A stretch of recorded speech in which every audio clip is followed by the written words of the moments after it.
10 years old. Lo que yo vi cuando tenía 8, 9, I sketched this image that has always been etched in my head since day one, along with my mother, grandmother, and my brother, who were all there as well.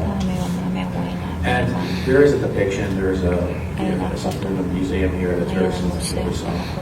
But what I want to try to say here is that this is long before communion. This was all before the gray alien became, a household name or in our everyday language. This is something that I sketched in school, actually. I had taped it on the chalkboard in my 4th grade class. And if you look at it today, it doesn't look that much different than what is depicted as a gray alien, if you will, or even on the cover of Communion.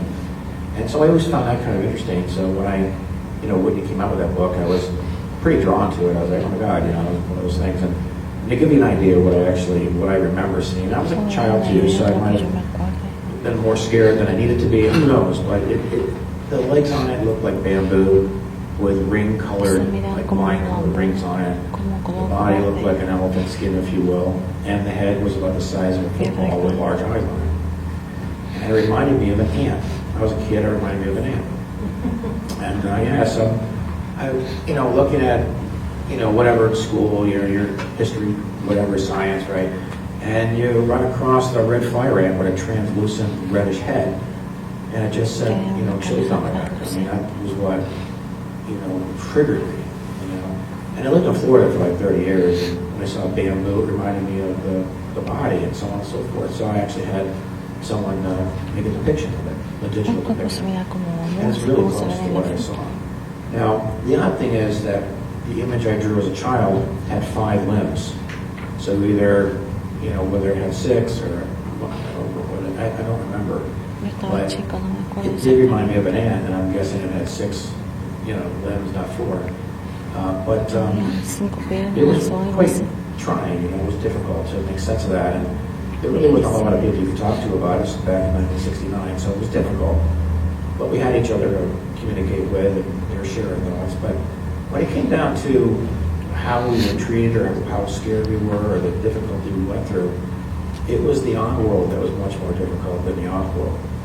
Trying to survive and live in a small town, we were ostracized from the minute you mentioned it, And so anyway, that was pretty much, what we had to, deal with, and so with that, I would say that, again, what we saw was very different than what is common today.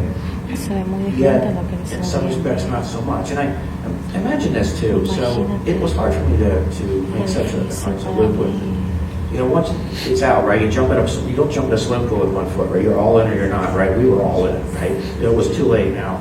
But the way we kind of made sense of this within ourselves, our close-knit circle, was that, we've had 5 global extinctions.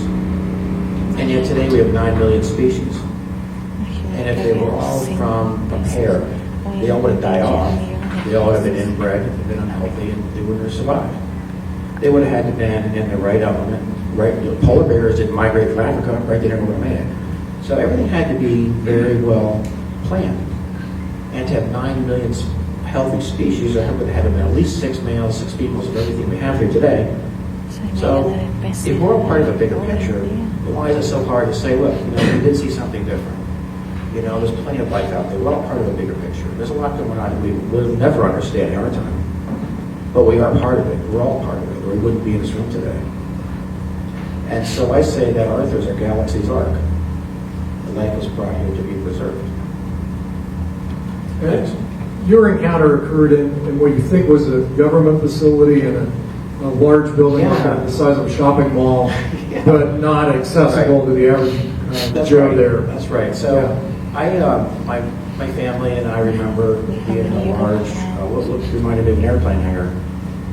And matter of fact, these fluorescent tubes here, we remember seeing like a tube on the wall where it meant the ceiling had a tube space, a tube space, a tube space. And where we were, again, was surrounded by manufacturing facilities working with NASA and the space race. So when you look at our car, ignition was off, not on. It was on when we parked, and when we came back to the car, we found ourselves back in the vehicle, the ignition was off, and my mother and grandmother were reversed. So we always said there was a human element to this. And so with that, yeah, we're very elementary by design. It seemed very military, and the way that we were treated, and the harsh my arms were grabbed really hard, really harsh, and it was not what most people would describe. And we all came out of it within 5 minutes of each other. We didn't just come out of this all at once. And so that too has been very hard to make sense of. So I think we were in the wrong place at the wrong time, but at the same time, this wasn't a one and done. This activity has been constant in that area. We had an incident in 66, 67, 69, 74, and others in the area in 94 all the way to 2012, to include cattle mutilations and corn that grows 17 feet now where this happened, and Karen's aware of them. She's aware of it too, right? You remember that? You were on a show with me, and I think the woman who found the crop circles was on that too. And talk about the crop circles, the corn. Now, all this is happening in this area, and you know, it's never stopped.